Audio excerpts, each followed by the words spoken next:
warahmatullahi wabarakatuh. Alhamdulillahirabbil alamin wassalatu wassalamu ala asyrafil anbiya'i wal mursalin wa ala alihi washabihi ajmain. Rabbi shrah li sadri wa yassir li amri wahlul 'uqdatam min lisani yafqahu qawli.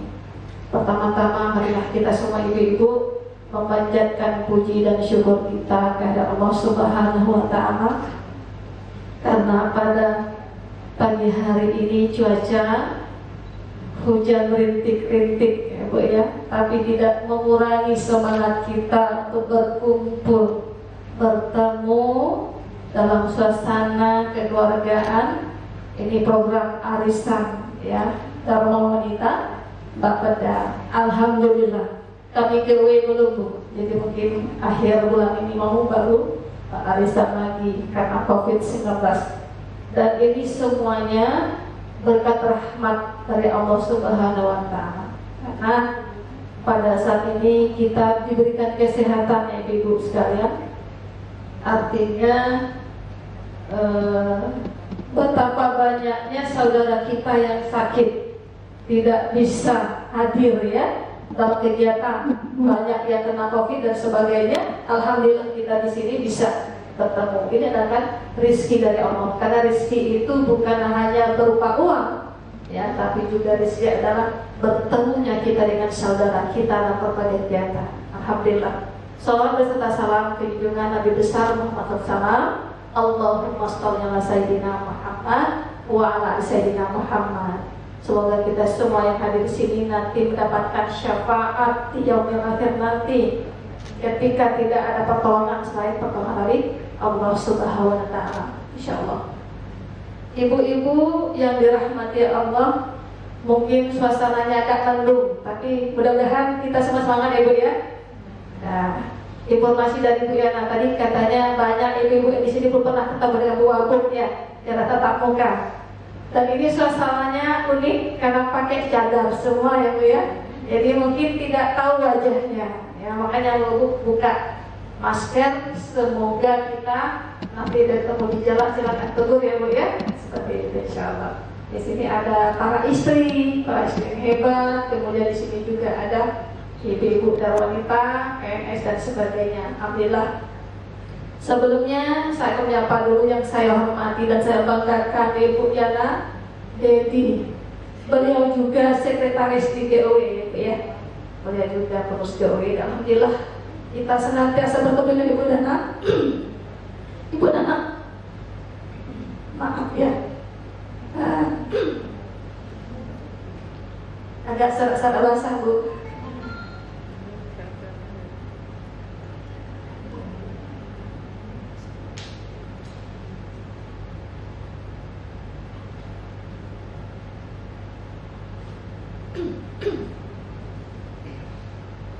Yang saya hormati dan sahabat Ibu Yana Dedi, alhamdulillah setiap saya bertemu dengan Bu Yana ini, dalam pikiran saya itu ibu yang kreatif ya. Jadi di benak pun beliau diletakkan ya, insya Allah selalu aktif kegiatan harmonia. Alhamdulillah kemarin beliau di dinas pemerintah ya, aktif. Sekarang di sini juga nuansa peringkatnya, jualannya juga mulai aktif ya.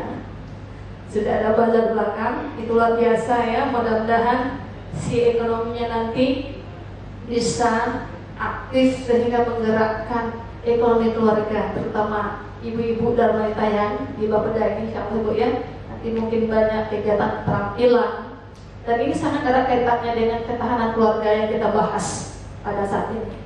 Kemudian yang saya hormati dan saya banggakan ibu-ibu pengurus Dharma Wanita Bapeda yang hadir pada saat ini, yang tidak bisa saya sebutkan satu persatu. Kemudian yang saya banggakan juga, ini saya ada bawa staf P2 TP2A Ibu Wamroah. Beliau ini adalah Ketua Pokja 1 PKK Kabupaten Bungo. Jadi Pokja 1 ini juga sangat erat kaitannya dengan ketahanan keluarga, karena Pokja 1 ini membahas tentang bagaimana penguatan keluarga dari sisi agama, ekonomi dan sebagainya. Jadi Pokja 1 selalu turun ke masyarakat untuk membina keluarga-keluarga sehingga terbentuk keluarga tangguh yang tahan menghadapi berbagai cobaan. Nah, seperti itu ya, apalagi masalah KDRT. Jadi Pokja 1 ini adalah mitra kerja pemerintah ya bagi P2TP2A untuk membuat semacam kegiatan dan gerakan di masyarakat untuk menanggulangi, istilahnya bukan terjadi kasus Ibu, tapi mencegah ya, terjadinya kasus-kasus KDRT di masyarakat kita, seperti itu. Alhamdulillah kemarin Bu Abu dapat undangan dari Dinas Sosial, dari Ketua Darmanita Bapada melalui Dinas Sosial itu ya, untuk mengisi masalah KDRT dan bagaimana ketahanan keluarga. Darmanita Bapada ini adalah cerdas menghindari dan menghadapi KDRT untuk ketahanan keluarga. Jadi Bu Abu di sini, kita berkenalan dulu ya Bu ya. Ya, mungkin kalau ada kata pepatah, kalau tak kenal maka tak sayang, kalau tak sayang maka tak cinta. Maka kita kenalan dulu ya Bu ya. Walaupun kami sudah mau dua periode ya Bu ya. Nanti kita dilantik pada tanggal insya Allah 19 Juni untuk periode kedua nanti. Mudah-mudahan kita semua nanti di sini juga jadi ibu hebat ya, Masya Allah.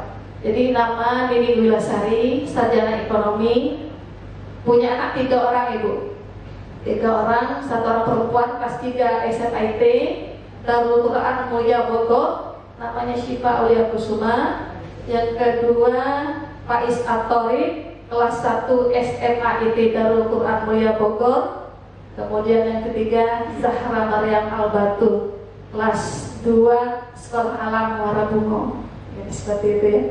Tahu ya Bu ya, sekolah alam ya Bu ya. Sekalian Ibu aku promosi lah. Sekolah alam itu sekolah yang menjadikan alam sebagai media pembelajaran, di mana sekolah alam itu sekolah yang memang membuat anak-anak itu bahagia bersekolah, senang bersekolah.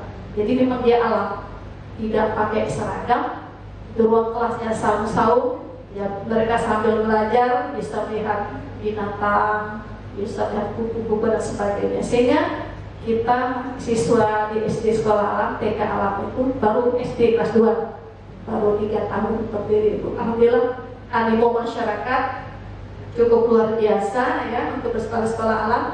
Semuanya anak-anak itu pegawai negeri Ibu, memahami betapa pentingnya tentang pendidikan anak, karena pendidikan anak ini sangat erat kaitannya dengan ketahanan keluarga yang akan kita bahas nanti ya Bu ya.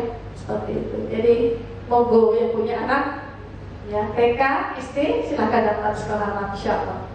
Ya, kalau kami kasus di sekolah alam Ibu, anak TK itu kan masuk jam 7:30, keluar jam 12, dan rata-rata anak TK biasanya jam 10, jam 12 tidak mau pulang Ibu. Kenapa? Mereka merasa bahwa sekolah itu sangat menyenangkan, ada binatangnya dan sebagainya, sehingga ketika orang tua menjemput mereka menangis tidak mau pulang. Nah itu yang kita inginkan, bagaimana anak-anak belajar itu mereka tidak terasa, karena dunia anak itu adalah dunia bermain, mereka bermain sambil belajar berfoto. Dan insya Allah sekolah alam menekankan tentang pendidikan karakter anak ya, seperti pendidikan agama dan pendidikan bisnis sesuai dengan misi kita Bapak dan keluarga.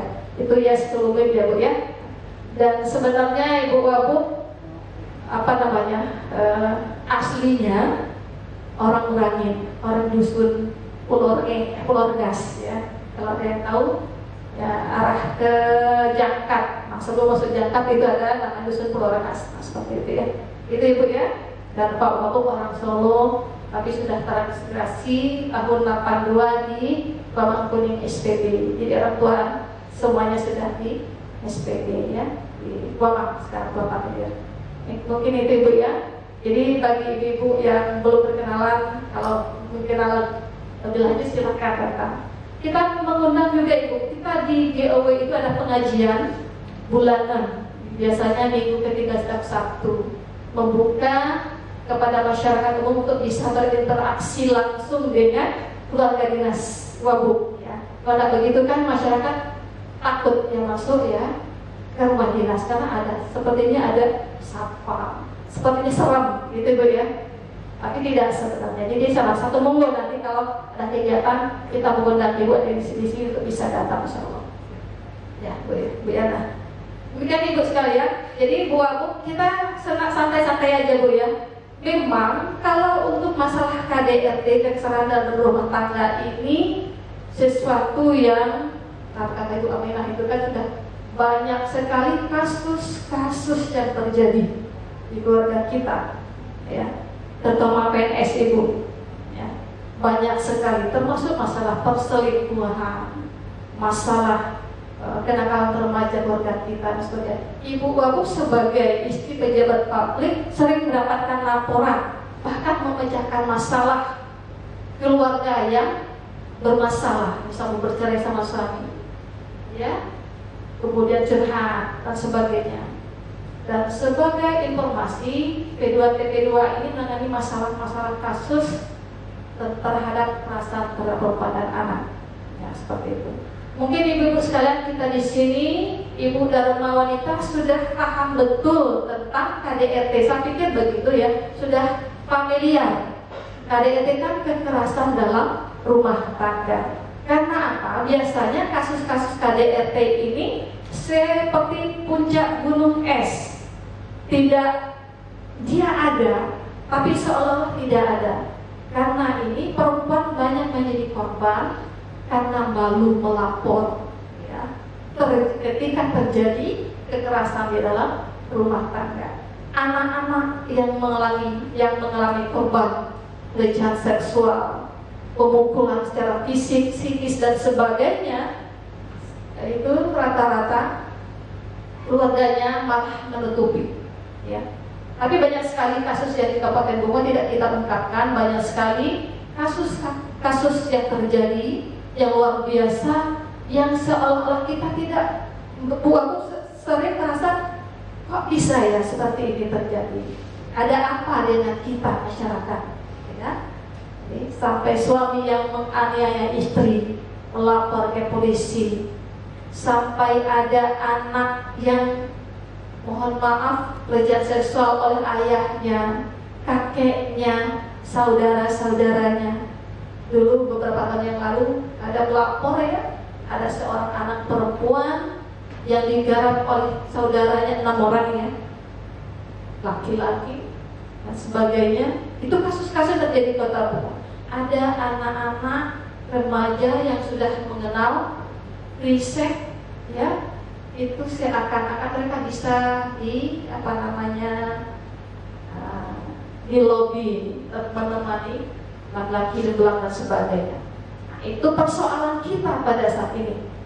Itu nyata dan itu ada kasus dan kita tidak ungkapkan. Ada juga tenaga pendidik yang melaksanakan kekerasan seksual pada anak didiknya. Notabene itu bahkan guru ngaji. Luar biasa itu ya. Ada apa ini? Apa yang besar bagi kita. Jadi memang tentang masalah kekerasan dalam rumah tangga, kekerasan pada ibu, perempuan dan anak ini luar biasa terjadi. Nah, ini harus menjadi perhatian kita semua, Bu ya. Kita semua di sini ibu-ibu Dharma Wanita, ya. Itu ibu tergabung dalam institusi pemerintah harus menjadi garda terdepan, ya, dalam membuat sebuah gerakan di masyarakat terutama dari keluarga sendiri untuk mencegah terjadinya kasus-kasus KDRT dan pelecehan terhadap perempuan dan anak ini. Nah, seperti itu. Intinya apa? Kita semua yang hadir di sini nanti kita berharap bahwa kita bersinergi, ya, bersinergi bersama melakukan sebuah program-program, ya, ataupun pencerahan sosialisasi ke masyarakat, terutama kita sebagai ibu di dalam keluarga, pendidik utama anak-anak harus mampu menerapkan nilai-nilai agar tidak terjadi kasus-kasus yang seperti ini. Ibu. Karena apa? Korban yang terbanyak itu adalah perempuan, ya. Kemudian baru anak-anak. Anak-anak siapa? Anak perempuan dan juga anak laki-laki. Nah, seperti itu ya. Yang terancam kemarin ada anak kita laki-laki, apa namanya, anak SD, malah dilakukan sodomi oleh teman sekolahnya sendiri, ya Bu ya. Luar biasa. Itu terbuka, diketahui ketika ibunya melihat kok celana anaknya itu berdarah, nangis dan sebagainya. Sehingga karena orang tuanya cukup ternyata kasus itu sudah berlangsung beberapa kali. Hati-hati Ibu. Jadi kita menjaga itu bukan anak perempuan saja sekarang, bahkan anak laki-laki. Bahaya gadget nanti seperti itu ya. Nah, itulah ya kasus-kasus KDRT yang banyak sekali terjadi di masyarakat kita. Mungkin kita tidak percaya Bu, ya, tapi ini terjadi dan luar biasa sekali. Ini Ibu Lurah ini adalah fasilitator di Dinas Sosial kedua TP2A ini, menangani kasus-kasus dan pendampingan terhadap korban, ya, korban kekerasan, ya, seksual maupun korban kekerasan KDRT di dalam rumah tangga. Itu sebagai pengantar ya Bu ya.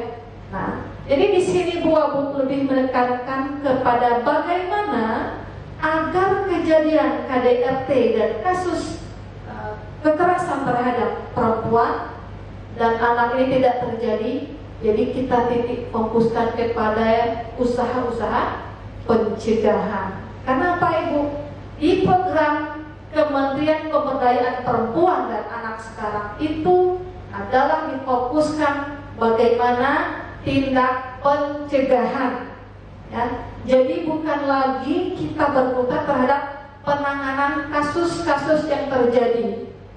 Intinya jangan sampai kasus tersebut ada, kan gitu. Harus dicegah terlebih dahulu. Jadi program seperti itu. Jadi luar biasa pada hari ini Dinas dan Wanita Bapeda mengadakan seminar tentang ini ya. Nah, seperti itu. Ini apresiasi buat ibu yang ada, ibu-ibu sekalian ya. Karena ini sesuatu hal yang sangat penting diketahui untuk ibu-ibu semua. Jadi materi Ibu Abu sekarang itu peningkatan ketahanan keluarga, ya, ketahanan keluarga. Kenapa? Karena latar belakangnya begitu ya. Secara legal formal, ya, perlindungan terhadap perempuan dan anak ini, ya, negara sudah sangat kuat sebenarnya. Ada undang-undang yang mengatur, ya, undang-undang di situ, Undang-Undang Nomor 23 Tahun 2004 tentang penghapusan KDRT di dalam rumah tangga, ya, boleh ya. Jadi sekilas kita lihat apa itu pengertian KDRT, ya. KDRT itu kekerasan dalam rumah tangga, ya, baik berupa fisik, psikis, ya, yang dilakukan di dalam rumah tangga, boleh baik oleh suami maupun istri maupun anak. Ya, itu tadi Ibu Abu menjelaskan kasus-kasus kekerasan. Suami sering memukul istri, suami tidak memberikan hak kepada istri dan anak. Umumnya tadi disebutkan masalah ekonomi, itu jadi cekcok, jadi bebalah suami istri, ya, sampai suami tega memukul istri, menganiaya istri, ya. Padahal di dalam Islam itu tidak boleh, dilarang sekali ya, seperti itu. Bahkan kemudian juga ada juga istri yang kuat, gitu kan, suami yang tidak punya kepemimpinan dalam rumah tangga sehingga istri mengatur seenaknya saja. Jadi sehingga ini juga terjadi itu tipe-tipe kekerasan dalam rumah tangga. Bahkan kemudian akibat kurangnya komunikasi dalam rumah tangga antara suami dan istri ini sehingga berakibat pada anak, ya, mengalami kekerasan. Jadi itu. Menurut Undang-Undang Nomor 1 Tahun 2003, KDRT adalah setiap perbuatan terhadap seseorang, terutama perempuan, yang berakibat timbulnya kesengsaraan atau penderitaan secara fisik, seksual, psikologis, dan atau penelantaran rumah tangga, termasuk ancaman untuk melakukan perbuatan pemaksaan atau perampasan kemerdekaan secara melawan hukum dalam lingkup rumah tangga. Intinya kekerasan dalam rumah tangga itu, Ibu, kekerasan dilakukan oleh anggota keluarga terhadap anggota keluarga yang lain. Nah, itu yang perlu kita.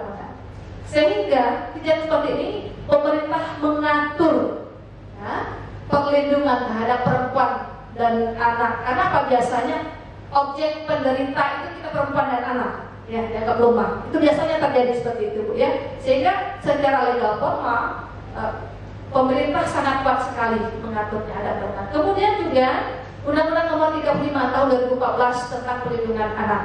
Jadi di sini memang anak itu sebenarnya potensi bagi bangsa ini membangun ke depan itu tergantung pada generasi muda dan anak, Ibu, ya. Jadi kita, Ibu, yang Ibu Abu ingin buka pemikiran kita. Kalau kita berbicara masalah anak, maka obsesi kita itu anak kita itu adalah investasi akhirat, ya, Bu, ya. Jadi jangan merasa anak itu menjadi beban, ya. Jangan pernah Ibu kalau punya anak lebih dari 2 sedih, gitu ya. Nah, kalau Ibu Abu lebih sepakat dengan perencanaan keluarga yang berkualitas. Walaupun jumlahnya banyak, kalau anaknya berkualitas itu luar biasa. Karena apa? Kita di sini insya Allah Muslim, ya. Kalau sebagai seorang beragama Islam, maka anak itu adalah investasi akhirat orang tuanya. Jadi seperti itu. Jadi memang untuk pendidikan anak itu maka harusnya kita sebagai ibu, apalagi ibu-ibu yang terdidik di sini, harus mampu menciptakan keluarga yang sehat berkualitas. Tentunya nanti itu tergantung pada ketahanan keluarga kita nanti, seperti itu, ya. Jadi pemerintah memandang sangat perlu sekali, ya, bagi sudah kuat sebenarnya perlindungan terhadap perempuan dan anak oleh pemerintah tadi. Kemudian secara agama, ya, bagaimana sebenarnya jauh sebelum pemerintah atau negara membuat perlindungan terhadap perempuan dan anak, agama Islam itu sudah luar biasa. 1500 tahun yang lalu ketika wahyu diturun kepada Rasulullah, Al-Quran dalam surat An-Nisa, ya, sudah menjadi payung hukum terhadap perlindungan terhadap perempuan. Nah, seperti itu, ya. Ibu Abu bacakan, hai orang beriman, tidak halal bagi kamu mempusakai wanita dengan jalan paksa, dan janganlah kamu menyusahkan mereka karena hendak mengambil kembali sebagian dari apa yang telah kamu berikan padanya, kecuali bila mereka melakukan pekerjaan keji yang nyata, dan bergaulah dengan mereka secara patut. Kemudian bila kamu tidak menyukai mereka, maka bersabarlah, karena mungkin kamu tidak menyukai sesuatu padahal Allah menjadikan padanya kebaikan yang banyak. Surah An-Nisa ayat 19. Jadi ibu-ibu sekalian yang dirahmati Allah, Islam sangat memandang dan memuliakan wanita. Jadi di sini kasus ini, asbabun nuzul ayat ini terjadi itu adalah karena pada zaman jahiliyah, ya, laki-laki atau suami boleh saja, ya, menyiksa perempuan tidak sesuai dengan apa yang diinginkan suami.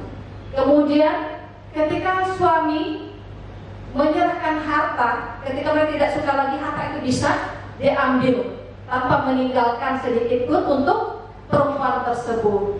Jadi ibu, Islam itu sangat adil sekali. Nah sekarang kalau kita masalah poligami, ya Bu, ya, pasti itu sebagai bahan bagi musuh Islam untuk mendiskreditkan Islam.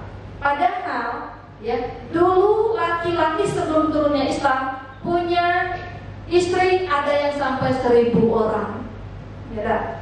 Kemudian jadi Islam menurunkan untuk meminimalisir suami dapat, ya, beristri banyak, sehingga apa? Membatasi paling banyak 4 orang pada zaman jahiliyah, ya, pada zaman kaum kafir Quraisy pada saat itu. Sehingga kita orang Islam yang tidak tahu asbabun nuzul, sebab-sebab turunnya ayat tersebut, menganggap bahwa Islam itu tidak adil. Jangan, ya Bu, ya. Ini adalah firman Allah yang luar biasa, yang penghargaan terhadap perempuan.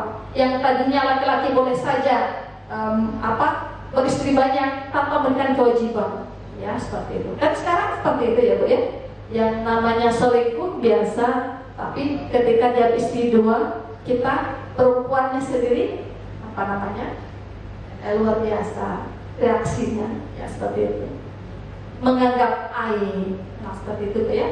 Nah, karena memang ini ibu bapak sekali lagi kasus tentang kekerasan dan perempuan, perselingkuhan di kalangan kita ibu, di kalangan pegawai negeri yang ada di Kabupaten Bungo, ibu kamu juga sering dapat laporan, sering orang curhat kasus-kasus perselingkuhan di antara kita, antara laki dan perempuan. Itu tadi karena sering, kalau ibu bilang virus-virus LTE, apa ibu? Lamo-lamo tetengah elok. Nah ya dah, sering dalam ruangan kita itu bapak, si ibu, si A, si C gitu kan.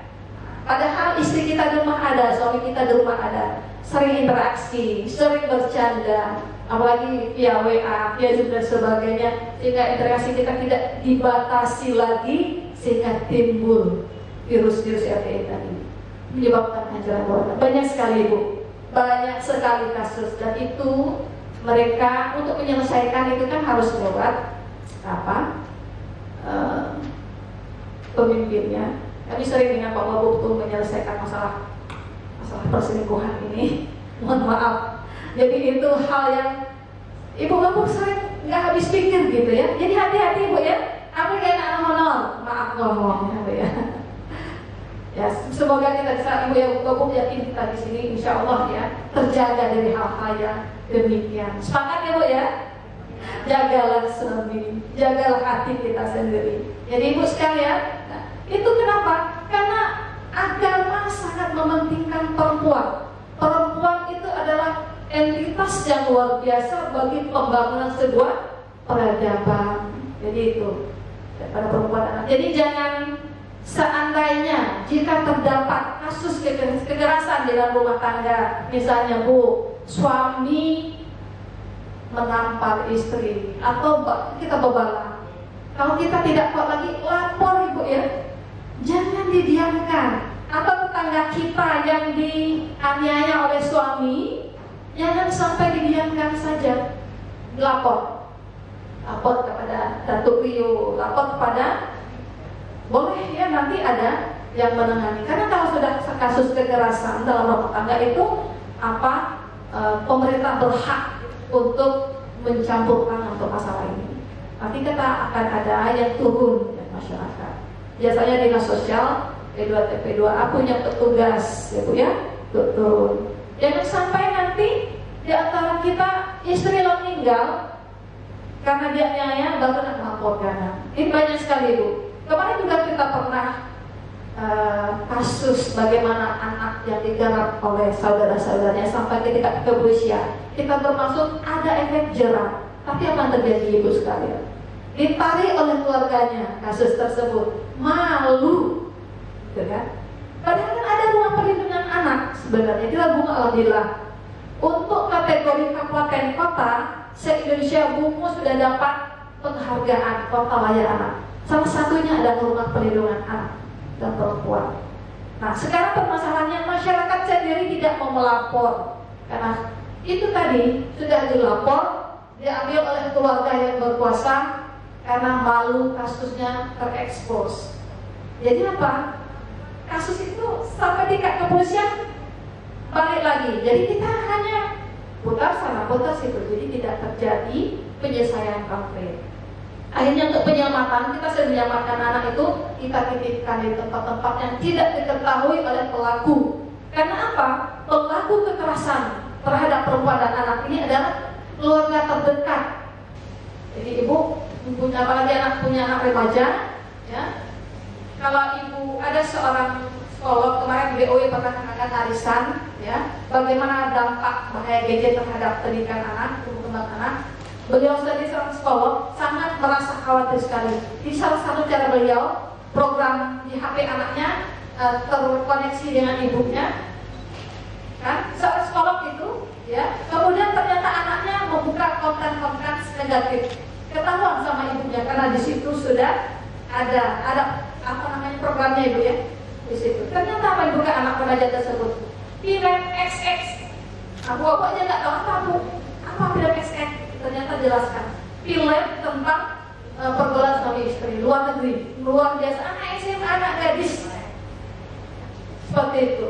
Itu HP, Bu. Kalau dulu orang berbuat maksiat tidak mencari, ya, harus ke tempat tertentu. Tapi sekarang tanpa terasa kita duduk saja, iklan negatif. Anak-anak kita wajar saja, susah anak kita menghafalkan. Apalagi hafal Quran, hilang lalu ya.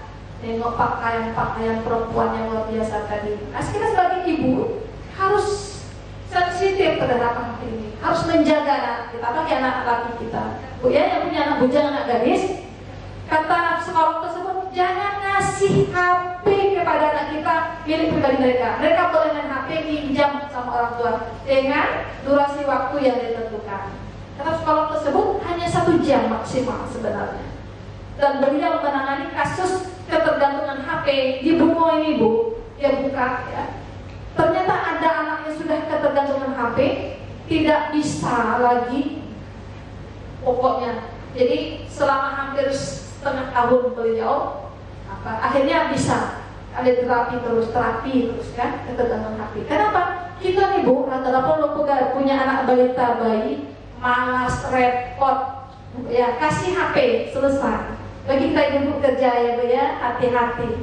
Apalagi anak sekarang dengan COVID-19 ini dampak belajar daring, ya. Jadi itu hati-hati, Bu. Peringatan bagi kita semua, ya. Rumah keluarga juga tempat belajar bagi anak dalam mengenal dirinya sebagai makhluk sosial. Ini keluarga tempat bagaimana kita mengajarkan anak tentang interaksi sosial yang sehat, ya, berhubungan dengan orang tua, etika, sopan santun. Itu yang perlu kita ajarkan. Akhlak. Kita tidak usah bingung kalau anak kita matematikanya 4 atau 3 merah, Ibu. Tapi kalau anak kita itu orangnya santun, dia suka menolong orang lain, itu luar biasa. Kalau di Jepang, Ibu, pendidikan anak itu dari 0 sampai 10 tahun mereka berkutat masalah adab.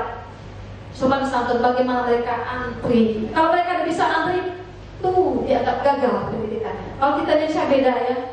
Masuk SD aja harus bisa baca, padahal itu sudah melanggar fitrah anak seperti itu, ya. Itu yang perlu kita ini. Karena sudah jam berapa? Ibu ngebut, ya, Bu, ya. Kemudian hanya keluarga yang berketahanan yang akan mampu menepis pengaruh negatif yang datang dari luar. Insya Allah kalau keluarga kita sehat, memiliki pemahaman yang utuh tentang bagaimana kita mendidik anak secara baik, ya, insya Allah dalam keluarga tersebut tidak akan terjadi kekerasan dalam rumah tangga. Bapak bertanggung jawab terhadap istri bertanggung jawab terhadap suami, terhadap insya Allah seperti itu. Kemudian keluarga yang berketahanan dan mampu melaksanakan fungsi keluarga dapat menjadi landasan bukan keluarga yang bagian sejahtera. Tentu saja, ya, keluarga yang sehat berkualitas tadi. Kemudian 8 fungsi keluarga menurut BKKBN, ya. Bu sudah singkat saja. Fungsi keluarga: agama, sosial budaya, cinta kasih dan sayang, perlindungan, reproduksi, sosialisasi dan pendidikan, ekonomi, lingkungan dan sebagainya. Jadi 8 fungsi ini memang harus ada dalam keluarga kita. Agama, itu yang paling penting tadi, Bu, ya. Agama pondasi seluruhnya. Kemudian sosial budaya tadi, ya, kita bagaimana sopan santun dan sebagainya. Kemudian cinta kasih dan sayang dalam keluarga. Maka jangan lagi ada kata-kata kekerasan dalam rumah tangga, ya.